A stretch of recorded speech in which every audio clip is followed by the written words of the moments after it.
तो प्यारे बच्चों, देखते हैं क्वेश्चन नंबर 7। इसमें हमें x और y का मान ज्ञात करने के लिए कहा है।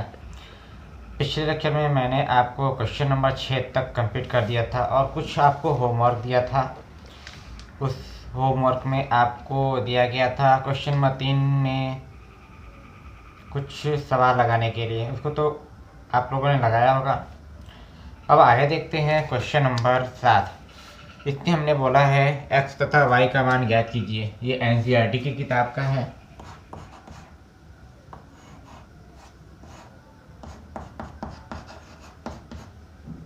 और बहुत ही महत्वपूर्ण ऐसे सवाल हैं। हमें गिवन है x प्लस वाई बराबर एक आव्यूह दिया गया है और x माइनस वाई बराबर एक और आव्यूह दिया गया है। बहुत ही सरल है, सब ध्यान से देखिए। सबसे पहले आप क्या करेंगे, जैसे आप दो चर वाले रैखिक समीकरण को हल करते आते हैं तो उसी प्रकार से यहाँ पर भी हल करना है। हमें क्या करना है, इन दोनों को आपस में जोड़ देंगे और जोड़ने से क्या परिणाम मिलेगा, y और ये y विलुप्त हो जाएगा और साथ में x को x में जोड़ करके 2x लिख देंगे। तो बिल्कुल वही काम करते हैं, इसमें कोई ज़्यादा कठिन सवाल नहीं है। देखिए क्या करना है, x प्लस वाई और जो x माइनस वाई है इसको बाएं तरफ जोड़ते हैं और इन दोनों को दाहिनी तरफ। तो मान लीजिए हमने इसको समीकरण 1 बना लिया और इसको समीकरण नंबर 2। अब इन दोनों समीकरणों को हम जोड़ देते हैं। यहाँ लिखते हैं समीकरण 1 प्लस समीकरण 2, यानी कि समीकरण 1 में समीकरण 2 को जोड़ने पर। अब देखिए क्या करते हैं, ऐसे आप समझ जाएंगे। x प्लस वाई में x माइनस वाई जोड़ेंगे तो आपको मिलेगा 2x। y से y का विलोपन हो जाएगा बराबर दाहिने वाले को दाहिने की तरफ जोड़ना है, यानी कि इस आव्यूह को इस आव्यूह में। तो हमने बताया था कि दोनों आव्यूहों का योग तभी संभव है जब दोनों की कोटियां बराबर हों। आप पढ़कर आए होंगे। तो ठीक उसी प्रकार से यहाँ पर दोनों की कोटि बराबर है तो इनको जोड़ सकते हैं। तो देखिए 7 और 3 10 जोड़ दीजिए, ये हो गया 0 2 और 5 3 8। इस प्रकार से ये प्राप्त हुआ। अब हमें x का मान ज्ञात करना है तो x बराबर लिख सकते हैं 2 को दाहिनी तरफ लाने पर डिवाइड हो जाता है, भाग लग जाएगा, यानी कि सभी अवयवों में भाग दे देंगे। ये ध्यान रखिएगा क्योंकि हमने पहले लेक्चर में बताया था कि किसी भी आव्यूह में किसी संख्या से गुणा करते हैं तो सभी अवयव में गुणा होता है। ठीक इसी का उल्टा भी काम, यानी कि भाग के लिए भी लागू होता है। अगर किसी भी आव्यूह में हम किसी नंबर से या किसी अचर राशि से गुणा या भाग करें तो सभी अवयव में गुणा भाग होगा। तो यहाँ पर 2 का भाग करेंगे तो ये आ जाएगा 5, इसमें भाग देने पर 0, इसमें भाग देने पर 1 और ये आ गया 4। तो हमें x का मान प्राप्त हो गया। ठीक है, बिल्कुल आसान है। अब x का मान आप किसी भी आव्यूह में रख देंगे तो y का मान निकल जाएगा। तो हम क्या करते हैं, x का मान पहले वाले समीकरण में रखते हैं। तो x का मान समीकरण 1 में रखने पर, चलिए रखिए, x के स्थान पर रखना है ये पूरा वैल्यू 5 0 1 4 बराबर, या इसको प्लस कर देते हैं, y बराबर 7 0 2 5 है। अब इस आव्यूह को दाहिनी तरफ लाएंगे तो इसका चिन्ह परिवर्तन हो जाएगा, यानी y बराबर 7 0 2 5 माइनस 5 0 1 4। अब इसको आप सब्ट्रैक्ट कर दीजिए, घटाने पर हमें प्राप्त होगा 7 माइनस 5 2 आएगा, 0 माइनस 0 2 0 आएगा, 2 माइनस 1 1 आएगा, 5 माइनस 4 1 आएगा। इस प्रकार से y का मान प्राप्त हो गया, y बराबर 2 0 1 1। ये आ गया उत्तर, y की वैल्यू ये और ये x की वैल्यू। बिल्कुल आसान। इस प्रकार से इसको आप हल कर सकते हैं। इसी प्रकार से आप क्वेश्चन नंबर 7 का जो दूसरा सवाल है इसको भी आप खुद हल कर सकते हैं। जैसे आज दो चर वाले रैखिक समीकरण को हल करते आए हैं, इसी प्रकार से इसमें भी दो चर वाला एक रैखिक समीकरण आव्यूह के रूप में है। तो क्या करेंगे, इसमें गुणा भाग भी करना पड़ेगा, तभी इनमें से कोई भी एक चर राशि विलुप्त होगी, तब जा करके आप x और y का मान ज्ञात कर सकते हैं। तो आप क्या कीजिएगा, जो दूसरे सवाल में 7वें प्रश्न के दूसरे सवाल में लिखा है 2x + 3y, तो 2x + 3y में, और इस दूसरे वाले में लिखा है 3x + 2y में, इसमें किसी एक के गुणांक को बराबर कर दीजिए। तो हम क्या कर सकते हैं, इसमें 2x जो लिखा है पहला, इसमें आप 3 का गुणा कर दीजिए, और दूसरे वाला जो लिखा है इस 3x में 2 का गुणा कर दीजिए, तो 6 बन जाएगा। उसके बाद दोनों को आपस में माइनस कर देंगे, तो ये बिल्कुल y का मान निकल जाएगा और x वाला विलुप्त हो जाएगा।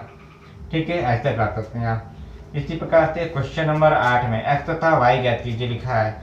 यदि y का मान 3, 2, 1, 4 है और 2x + y बराबर 1, 0, -3 और 2 है, ये बिल्कुल सरल है। सीधा y का मान दे दिया है, तो आप क्या करेंगे, y बराबर जो अव्यूह के रूप में दिया है, इस मान को दूसरे वाले इस समीकरण में जहाँ 2x + y बराबर 1, 0, -3, 2 लिखा है, इसमें y के स्थान पर रख करके दाईं तरफ भेज दीजिए, फिर घटा देंगे। ठीक है, और घटाने के बाद 2 से इसको डिवाइड कर देंगे, तो बिल्कुल आसान से हल हो जाएगा। तो अब देखते हैं क्वेश्चन नंबर, इस प्रकार से आप 9 भी हल कर सकते हैं। क्वेश्चन नंबर 9, इसको मैं लगा देता हूँ, वैसे ये कुछ अलग तरीके से दिखाई दे रहा है, तो इसको एक बार नोट कीजिए और चलते हैं क्वेश्चन नंबर 9 पर।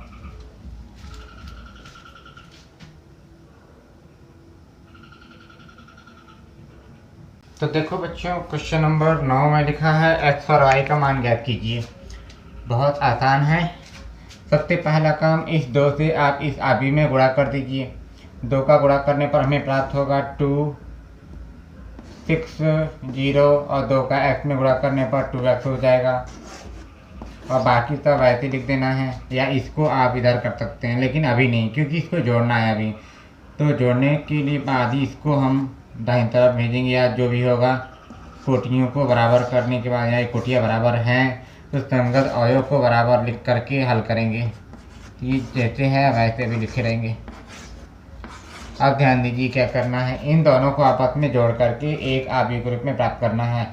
अब ये दोनों का योगफल संभव है या नहीं, तो दोनों की कोटियाँ देख रहे हैं बराबर है, हल कर सकते हैं ना।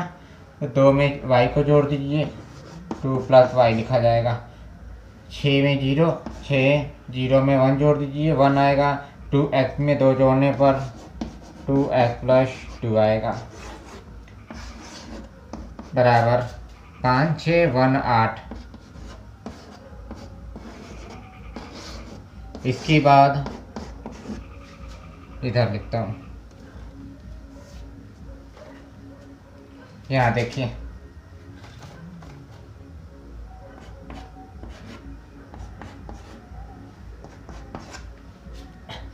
अब देखिए बराबर के दोनों पक्षों में दोनों आव्यूहों की कोटियाँ बराबर हैं, तो हम क्या कर सकते हैं, इनके संगत अवयव भी बराबर होंगे।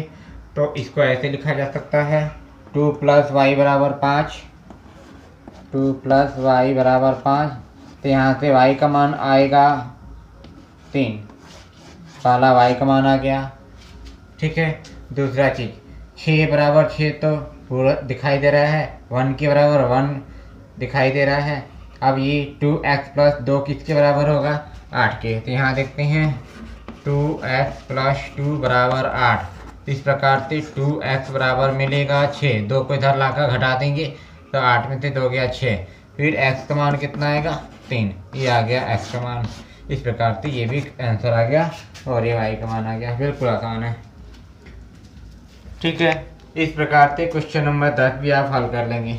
10 के बाद हम देखते हैं क्वेश्चन नंबर 12, और ये जो क्वेश्चन नंबर 11 है, इसको भी आप x और y का गुणा करने के बाद जोड़ देना है, और जोड़ने के बाद दोनों तरफ की कोटियों की तुलना करके संगत अवयवों को बराबर कर लेंगे, तो बिल्कुल वैसे ही लग जाएगा।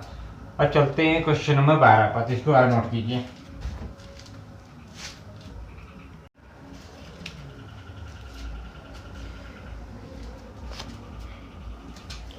तो देखो बच्चों, क्वेश्चन नंबर 12 में लिखा है हमें एक्स वाई जेड और डब्ल्यू के मान ज्ञात करने हैं। तो इसको बिल्कुल सावधानी से हल करेंगे और देखेंगे कैसे परिणाम प्राप्त होता है। तो सबसे पहले आप क्या करेंगे, बाईं तरफ जो दिखाई दे रहा है 3 का इसमें गुणा कर देना है। 3 का सभी अवयव में गुणा होगा तो ये बन जाएगा 3x 3y 3z और 3w। इसी प्रकार दाहिनी तरफ हमें इन दोनों को जोड़ना है। x में 4 जोड़ दीजिए, x + 4 होगा। 6 में इनको जोड़ने पर 6 + x + y, -1 में इसको जोड़ेंगे, -1 + z + w। 2w में 3 जोड़ने पर 2w + 3।